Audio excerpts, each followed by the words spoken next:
en Radio del Plata. Gracias, señora Analía Grafiña. Bueno, lo tenemos aquí en el piso a Guido Agostinelli, le damos la bienvenida. Guido, recontra conocido. Hoy estás mucho en redes, Guido, estás haciendo medio quilombo, digámoslo con todo esta. ¿Cómo andamos? Todo bien. ¿Ustedes bien? Bien, todo. Economista y autor de Falacias Libertarias y Experimentos Libertarios.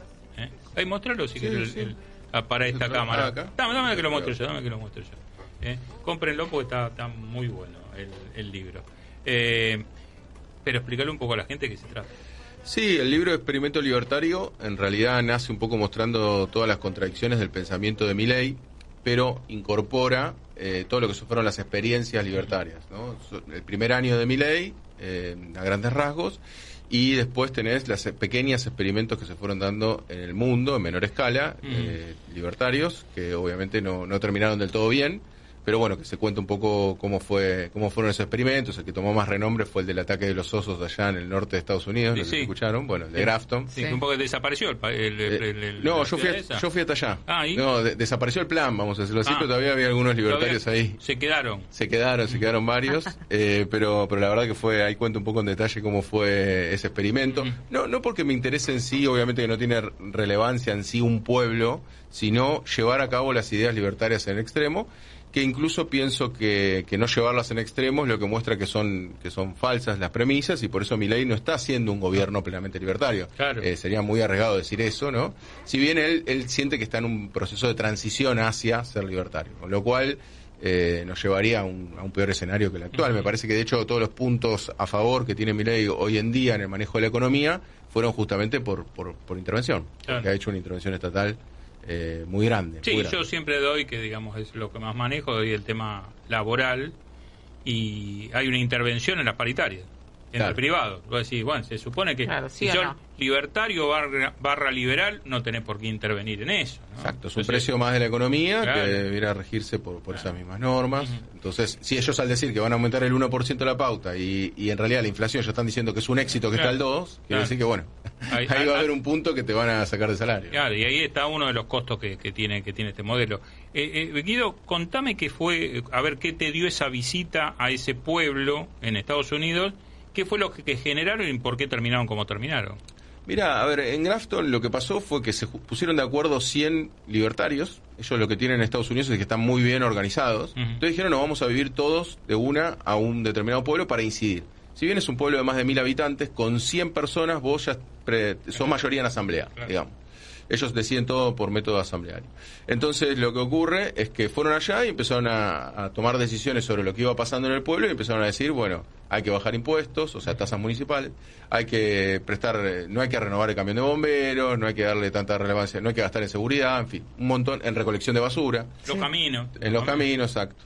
Entonces lo que ocurrió fue que, bueno, no recolectaban la basura con la frecuencia que lo tenían que hacer, y Los Osos es una zona de osos, no es que vinieron los osos precisamente ahí, pero que es una zona de osos. Entonces los osos empezaron a tener más contacto con la basura y se empezaron a animar y a acercarse más a la población, hasta que finalmente se registra el primer ataque de osos en muchísimos años. Claro, los osos se organizaron mejor que los libertarios. Exacto, sí, para atacar. Esto lo toma un libro que lo escribió un periodista norteamericano muy interesante, que retoma este caso, lo estudia en profundidad, y yo lo que hago es como ir en el después, ¿no? Para este libro, porque en realidad es una parte pequeña de mi libro, ¿no? En la cual, bueno, cuando me encuentro allá, me entrevisto a una persona que vive ahí. Es muy difícil también encontrar personas, muy al estilo norteamericano, no hay prácticamente nadie caminando en la calle. De hecho, cuando paré a alguien caminando en la calle se asustó mucho. Entonces, lo que me encontré en realidad fueron personas, digamos, que están muy disconformes con esta llegada de los libertarios. ¿Por qué? Porque vamos a un dato bien concreto: el valor de las propiedades les cayó.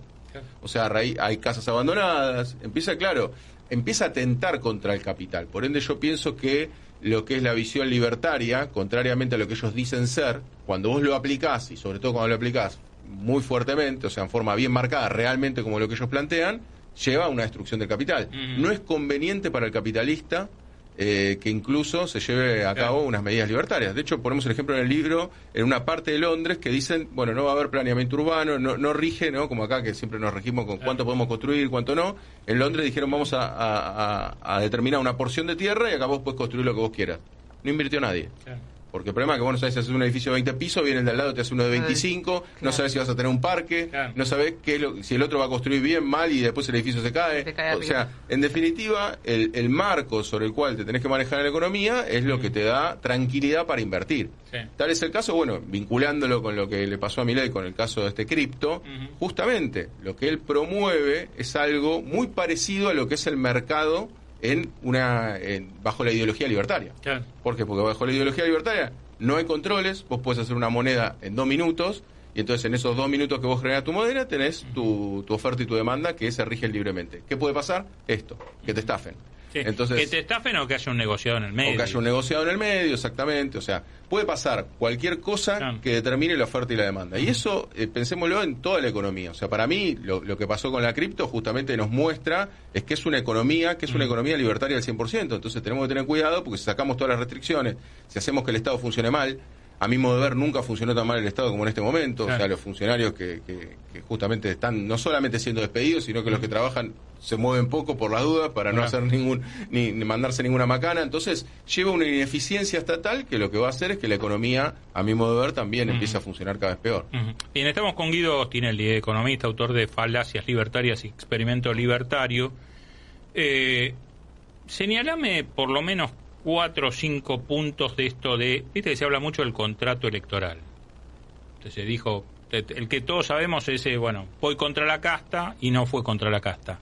Pero en materia económica, señálame 3 o 4 puntos que vos ves que no tienen ni nada de liberalismo, ni nada de libertario, y al contrario, es mucho más intervencionista. Sí, yo creo que el foco más fuerte en eso es la intervención en el mercado de cambios. O sea, lo que ocurrió con el tipo de cambios que está continuamente intervenido. Para que entendamos, nosotros tuvimos una balanza comercial positiva en el año pasado y toda esa balanza comercial positiva prácticamente en gran parte se fue destinada a bajar los dólares financieros. O sea, lo que tenés, para que entendamos todos también, cuando uno dice voy a abrir el cepo, ¿no? Ustedes se acuerdan en la época de Macri, cuando Macri asumió y dijo abro el cepo. ¿Qué tenías? El dólar oficial más o menos en 10 pesos, el extraoficial en 14, 15 pesos. ¿Qué es lo que pasa? Decís, abro el cepo, se va a 14, 15. No hay mucha discusión, no había mucha discusión entre economistas. A lo sumo alguno decía 13, 13.50, ¿no? Pero uno sabe que va a tender a la parte alta del tipo de cambio más liberado. Ahora acá con Milei, cuando Milei te dice voy a abrir el cepo, que dice que lo va a abrir este año, uno no sabe cuál va a ser el techo de ese valor. Con eso no estoy queriendo decir, no estoy dando un pronóstico del dólar. ¿Pero por qué no lo sabes? Porque los dos dólares están intervenidos. Claro. El dólar financiero muy fuerte y el dólar oficial con una devaluación programada ahora de un 1% mensual. Entonces, cuando te dicen, bueno, vamos a liberar, ahí no sabes cuál va a ser el valor. Por ende, me parece que en el mercado de cambios es donde hay una intervención más fuerte. Como bien marcábamos en el tema laboral, hay una intervención también en ese sentido. Y después, diciendo, en lo que fueron las prepagas, que hubo una marcha y contramarcha, en realidad Milei justamente ha defendido los oligopolios, los monopolios, claro. Y ahora en los hechos se encuentra con que, te aumentan la tarifa, que pegan la clase media porque te aumentan las prepagas, que siguen aumentando más que la inflación. Sí. O sea, ese es el dato, que aumentan más que la inflación, como, en este desbalance. O quizás, ¿sabes qué? Te dejo una pregunta ahí. O aumentan como la inflación. Porque en realidad, como está medida la inflación con una canasta envejecida, en realidad quizás las prepagas están aumentando acorde a la inflación. Entonces, ese es el problema de los desbarajustes, ¿no? Entonces, hay como una doble, hay como un doble estándar, y sobre todo le pone mucho hincapié Milei a lo que es la medición, y uno piensa que no, por ejemplo, la medición de la inflación. ¿Por qué? Porque, por ejemplo, en lo que son servicios, liberó los servicios, aumentaron en promedio un 400%. ¿Por qué? Porque pondera poco la inflación. ¿Y ahora qué hace con los alimentos? Con los alimentos sí. Agarra y dice, podés importar todos los alimentos que quieras desde Europa sin registro. Ojo, esto es inédito, se habló muy poco. Hoy no tenés que registrar un alimento en Argentina, lo traes directamente de Europa. ¿Esto qué va a hacer? Que el precio baje, se destruya la industria local y los precios naturalmente bajen o tiendan a aumentar menos. Sí, y hay otro tema ahí, Guido, porque una cosa es que vengan los productos de Europa donde se supone que hay controles, ¿no? Que no te venga un container, porque también en esta economía, vos sabes más de esto, hay barcos que están dando vuelta en el mundo a ver dónde te meten la mercadería. Están dando vuelta porque es más caro otra vez mandarlos. Claro. Están dando vuelta, son como si fuese un free shop dando vuelta con container. Y en cuanto ven una economía, como en este caso la Argentina, vienen y te enchufan un container, les importa 3 belines y total lo vas a pagar. bueno, acá se puede dar esta situación. No, y acordémonos que Europa es amplia, digamos, lo tienen problemas los mismos europeos. Claro. Los mismos europeos te dicen, me llegan productos, en Italia claro. te están diciendo, me llegan productos de los países que se asociaron más tarde, Claro. que tienen productos, obviamente, mano de obra más barata, productos más económicos y Guido, incluso las economías centrales. Dijiste recién lo del INDEC, que se mide mal, o una canasta envejecida, ¿cómo es ese Claro, tema? mira, en realidad no es que el INDEC hace mal su trabajo, vamos a decirlo así, por lo menos en términos de medición, como podíamos sospechar en otras épocas, ¿no? Sí. Sino que lo que estamos diciendo es que la canasta que toma de base es la del 2004. Por ende ya ha pasado mucho tiempo, digamos, por lo general vos tenés que considerar aproximadamente en 10 años más, hoy en día yo aceleraría ese valor, pero generalmente una canasta no se la considera desactualizada una vez que pasan 10 años. O sea, a partir de los 10 años ya decís, che, el patrón de consumo de la población cambió. Ahora, vos me decís, con toda la aceleración que hay tecnológica hoy en día, incluso te diría que menos tiempo tendría que ser el de tope. Pero bueno, esta es del 2004. ¿Qué pasa con esa canasta? En esa canasta pondera muy poco, o sea, tiene un peso muy chiquito los servicios. Por ejemplo, transporte, menos del 6%. Por ejemplo, alquileres, también muy bajo. Y el transporte, Guido, que ha sido lo que hoy te impacta en el bolsillo, pero fuertemente. Por supuesto. Y las tarifas que también iban a hacer un aumento, fueron para atrás, Claro. ¿no? Este mes, de acuerdo por ahí a los números que querían que diera la inflación. Exacto. Ahora, ¿qué es lo que pasa? Bueno, pondera muy bien lo que son los alimentos, ¿no? Es lo que la ponderación más alta de esa canasta son los alimentos, lo cual los alimentos está bien que tenga una preponderancia, digamos, los alimentos es algo importante y que todos consumimos inexorablemente. Ahora, lo que ocurre acá es que entonces, como tiene una ponderación alta y no le creciste, digamos, la ponderación que en realidad tendría que tener, no creció la ponderación que tendría que tener los servicios, ¿qué hacen? Los alimentos tratan de bajarlo a hachazos. Bueno, que venga todo afuera del alimento. Entonces, ¿qué pasa? Acá las empresas grandes, por más de que incluso tengan una buena posición, las empresas grandes que conocemos de alimentos, ¿qué es lo que pasa? Bueno, viene el supermercado, trae directo de afuera y le dice, ¿qué me querés aumentar el precio? Yo estoy teniendo este producto más barato. Entonces empieza una estabilización en los precios de los alimentos, que todos lo podemos ver. Yo sé que hay algunos, siempre hay algunos me comentan y me dicen, no, tal pegó un salto. Bueno, en el promedio de todos los alimentos viene dando una cierta estabilidad. Entonces, como eso te pondera mucho y lo estabilizás, la inflación te da con un panorama descendente, que igual de todas maneras lo tiene, ojo, hay una canasta más actualizada que es la del 2017-2018 que se hizo bajo la gestión de Macri, que da más alta la inflación, pero también da para abajo, o sea, nadie está diciendo que no está bajando, ¿no? A ver, pero lo que estoy diciendo es que no es 2,2. A ver, Guido, está bajando porque hay una cuestión recesiva, porque hay menos consumo, porque con cualquiera que hables que haya ido de vacaciones en la costa, le preguntas, che, ¿cómo fue el empresarios, obviamente, ¿no? Del rubro turístico? Les pregunté y te dicen, no, gente hubo.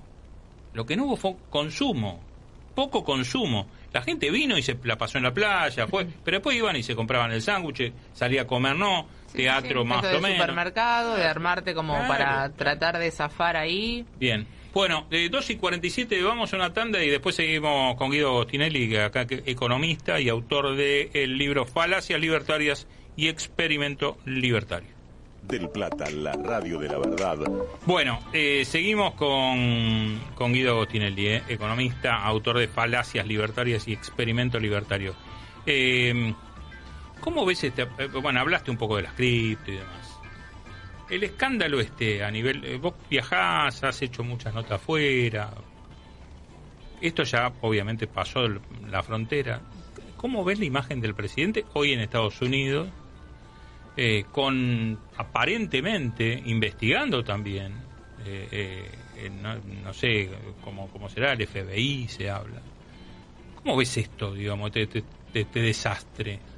Sí, a mí me parece que va claramente a deteriorar la imagen presidencial, me parece que eso es algo obvio, me parece que ya está pasando en Argentina, también que mucha gente ha confiado y dice, bueno, ok.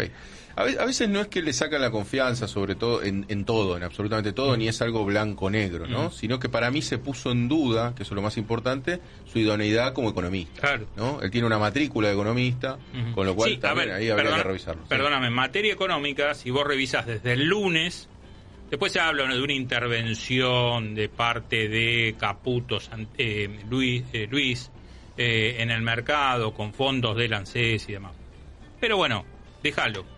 El lunes sí bajó mucho la bolsa, pero todos los días, después a partir de ese lunes, vemos una recuperación. Así que como decís vos, bueno, el mercado hay que ver cómo Y a mí me parece que el mercado se rige por cuestiones, a ver, el riesgo país subió también arriba, digo, sobre todo porque esto es lo que le preocupa a él, no digo que sea lo más importante de la economía, digo, claro. Le está pegando a lo que él le preocupa.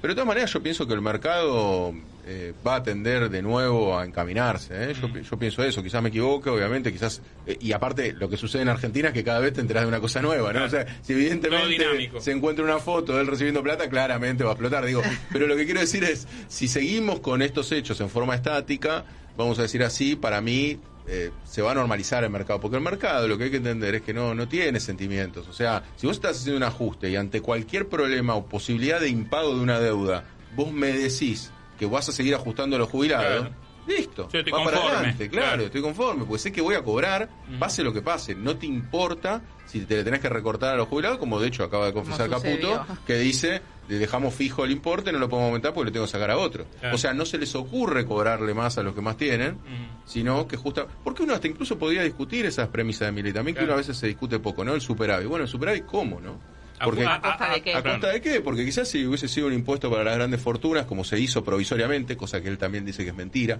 que nunca ningún impuesto se sacó, mentira. El impuesto a las grandes fortunas duró un año. Claro. Entonces fue única vez, ni siquiera. Entonces lo que quiero decir es sí. Y algunos se negaron a pesar de tener grandes fortunas. Exacto. Entonces, bueno, ¿por qué la salida no pudo haber venido por ahí? Cobrar por única vez para llegar al superávit fiscal y después vemos cómo ordenamos las cosas. No, se ajustó a los jubilados. Que era algo que por lo menos yo en campaña lo había dicho bastante cuando presenté Falacias Libertarias, porque era algo obvio. A ver, alguien que no tiene ningún tipo de sensibilidad y te dan el Excel con el gasto público, la mayor porción son jubilaciones y pensiones. El recorte tiene que ir por ahí. Era de manual. Y salario lo mismo, porque también pasa por ese lado. Salario público también, claro, sí, que está súper atrasado. Aparte. Vos tenés salario público y salario mínimo vital y móvil, las dos cosas. Claro. A ver, con todo este berenjenal, en el medio nos desayunamos o nos agarró la resaca anoche, porque mejor dicho fue anoche, donde Adorni anuncia convertir al Banco Nación en sociedad anónima. ¿Qué significa esto? Bueno, significa justamente que están sesgados por un dogma. Para mí lo que está pasando en el Banco Nación muestra que son dogmáticos. ¿Por qué? Porque el Banco Nación tiene un estado de resultados positivo. O sea, es una empresa que funciona bien y que le da ganancias a la Argentina. O sea, que por ende, si ellos están tan preocupados por el superávit fiscal, justamente es algo de lo que te ayuda a tener superávit fiscal porque es una empresa que te da ganancias.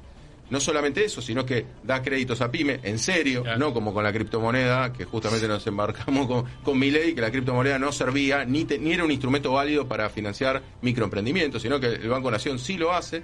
Entonces me parece que atentar contra el Banco Nación justamente muestra que es un dogma. ¿Cuál es el dogma? Que no tiene que haber nada público. Ahora, y ahí es donde uno dice, bueno, pero trata de razonar, si te está dando ingresos, claro. ¿Por qué? No tiene que haber nada público. Porque no hay otro justificativo para privatizar el Banco Nación, no tiene ninguna razón de ser. Hoy bueno, perdón, pensando bien, digamos, si uno piensa mal porque se lo quiere vender a los amigos, es un negocio, ¿no? Pero pensando bien desde la lógica, yo siempre trato de pensar bien por los libertarios. Pero qué interesante, ¿no? Esta cosa con... de la diferencia por ahí, digo, ni siquiera ideología, dijiste vos, dogma. ¿No? Claro, que es diferente, porque es como mucho más a fondo, digo, hasta la ideología vos la podés tener, pero podés entender, ¿no? Y llegar a hacer como, bueno, un balance de lo que está sucediendo y decir, bueno, esto sí, quiero ganancia y da, pero dogma es como, me parece más enceguecido. Es que claramente es uno de los principios libertarios, ¿no? Obviamente que Milei lo repite constantemente, de que justamente todo lo que administra el Estado lo hace mal. Está mal. Por un tema de incentivos. Claro. Él dice, bueno, no se puede administrar bien, da una serie de argumentos, a mi modo de ver falaces, o sea que a vos te cuesta, digamos que es muy fácil administrar plata de otros para otros, es lo que dice, ¿no? Agarra una frase de Friedman y empieza a decir eso, empieza a decir... Con lo cual también es bastante discutible, digamos, las multinacionales han crecido con administradores que no son dueños de las empresas, o sea, podríamos discutirlo a largo y tendido. Pero lo que digo es, puntualmente, vos sos gobierno, el gobierno, ya al ser gobierno per se, tendrías que ser pragmático. Claro. Y sin embargo, lo que te encontrás es que querés vender algo que justamente apoya lo que vos querés hacer. Pero ahí vamos un poco a lo que dice Analía, ayúdame vos, Guido, estamos con Guido Tinelli, economista. El gobierno se supone que necesita $20.000 millones de dólares más o menos para sostener este dólar y llegar tranquilo a las elecciones. Hablan de 5.000 que le va a dar la cosecha, otros 5.000 que no sé, un préstamo de Mongo Aurelio, no sé dónde lo sacan. Están hablando de un préstamo de alguien, pero no está claro quién. Sí. No, seguramente. No está claro, no, No, seguramente. yo sé, pero me hiciste gracia con lo de Modo Aurelio, perdóname. Sí. No, seguramente sea como una vaquita, vamos a decirlo mal y Sí. pronto, entre varios bancos, como ya se hizo. No, ellos hablan de 5.000 de la Sí. cosecha, 5.000 de un banco que está medio flojo Sí. de papeles. Que no se llame Libra, por favor. No, y después 10.000, eso ahí le bajaron FMI. el precio, al fondo. Ya te da 20 lucas eso. Sí. Ujú. El Banco de la Nación se habla de 25 millones de dólares. ¿Y no será ese el objetivo? Mirá, a mí me parece que, bueno, puede haber estrategias de corto plazo vendiendo las empresas. Lo que pasa es, a ver, esto también es ley de oferta y demanda. Sí. Si vos sabés que lo querés vender a toda costa, Te van a venir a pagar bajar el menos. precio, Entonces, ese es el problema. Y después cuando vos decís, bueno, ok, en el momento que nadie lo quiere vender, es en un gobierno que vos sabés que no lo va a querer vender, entonces Sí. tampoco lo podés cobrar caro. Es un poco me hace acordar a lo que pasó con los holdouts y la promesa Claro. electoral de Macri diciendo te voy a pagar, Te voy a pagar. Y listo, ya no tengo nada que negociar. Obvio. Llegaste y te tengo que pagar. Entonces, en esto me parece que puede ocurrir lo mismo, pero me parece que no, claramente no es una buena fuente de financiación. E incluso acordémonos, cuando hablamos de estos valores, acordémonos que Macri le dieron más de 40.000 millones de dólares y le duró un año. Sí. Entonces digo, esto... Te hay lo que- podés fumar y rápidamente. él lo que dice es no va a pasar esto porque Sí. hay superávit fiscal, ¿no? Entonces yo no emito pesos, según él, todavía están emitiendo pesos, emitieron 3 veces Ujú. la base monetaria, pero digo, supongamos que deje de emitir, que realmente cumpla esto, entonces si él dice no me van a poder correr con el dólar porque no van a poder ir a pujar contra el dólar, lo cual es mentira, Claro. porque vos, la base monetaria en sí misma, vos podés tener acciones o podés tener plata en tu banco, vas y compras dólares y el dólar levanta. Ujú. Entonces esto tenemos sobrada muestra en Argentina. Entonces él parte de un diagnóstico falso. Por ende, yo creo que por más que consigan los 20.000 o lo que digan que necesitan, primero no tienen en cuenta algo muy importante, que es el aumento de las importaciones, que es muy importante. Claro. Si vos tirás la serie histórica, por cada punto de aumento del PBI, tenés Ujú. 2.000 millones más de requerimientos de importación. Claro. Si el año pasado caíste un 3 y este año subís un 5, estás hablando de 8 puntos de diferencia. Ujú. 8 por 2, 16. Yo no voy a decir 16 porque sería que se respete la historia tal cual. Yo lo que quiero decir es, por lo menos vas a tener 10.000 millones más de requerimiento de importación. Claro. Entonces... Bueno, de hecho, Guido, ya la muchos balanza son- de enero Claro. les dio penita superavitaria. Claro. Y además se fumaron una guita importante el año pasado, en dólares. Claro. Balanza Algunos- comercial positiva para que se le fue al dólar financiero. Por eso digo, está todo atado con alambre, ¿no? Al dólar financiero. Bueno, si liberas Porque ese... ahí hay otra cuestión. Lástima que no queda poco tiempo. Porque hay otra cuestión. Se supone que aumentaron, que el gobierno compró reservas, ¿no? Tuvo todos los meses comprando reservas. ¿Y entonces por qué no tienen la reserva firme? Bueno, porque tienen vencimientos de deuda. Entonces van pagando vencimientos de deuda, lo cual hace... Pero ese es el problema. El vencimiento de deuda de este año van a ser 20.000 millones, que es más o menos lo que se necesita. Sí. El tema es que eso es, de nuevo, es un análisis estático. Si vos importás más, ¿por qué? Porque, como dijimos antes, abrís la importación de alimentos, que han crecido exponencialmente algunos alimentos. Claro. No sé si vieron los datos, pero por ejemplo Sí, en sí, vino sí. aumentó, Aumentó se multiplicó un montón. por varias veces. Por decir un número, valor, Sí. un número, algo referencial como el vino que producimos tanto Claro. acá, que yo siempre lo pongo como ejemplo el vino, porque es el único mercado competitivo que tenemos en Argentina. Claro. O sea, vos en el supermercado, ¿de variedad de qué productos encontrás? Solamente en el vino encontrás distintas etiquetas. Después en todo lo demás está concentrado. Tenés Entonces, dos o tres empresas. tenemos ese mercado particular, cuidadoso, que aparte te tomas un vino de muy buena calidad en Argentina a un bajo precio a nivel internacional. Exacto. Andá a Sí. cualquier otro país, es más complejo. Sí, Está bien, sale en los el- países europeos, acorde a sus ingresos, pero incluso acá en Argentina se gasta menos que en un vino europeo por la misma calidad. Entonces lo que quiero decir es, están atentando incluso contra un mercado que ya está bien. Claro. ¿Viste? Vos decís, che, esto está... Hay alguna concentración, obviamente siempre va a haber una bodega que compra la otra, digo, pero es un mercado, Es un que mercado tendríamos más que hacer amplio. eso con Claro, todo con lo todo demás. lo demás. Con todo lo demás. Claro. Y sin embargo lo castigamos, ¿no? Guido, te agradecemos que hayas venido No, acá muchas al gracias a programa. La verdad que fantástico. Muy agradecidos. Y que se repita. Guido Agostinelli, economista, autor de Falacias Libertarias y Experimento Libertario. Cómprenlo ahí en todas las librerías.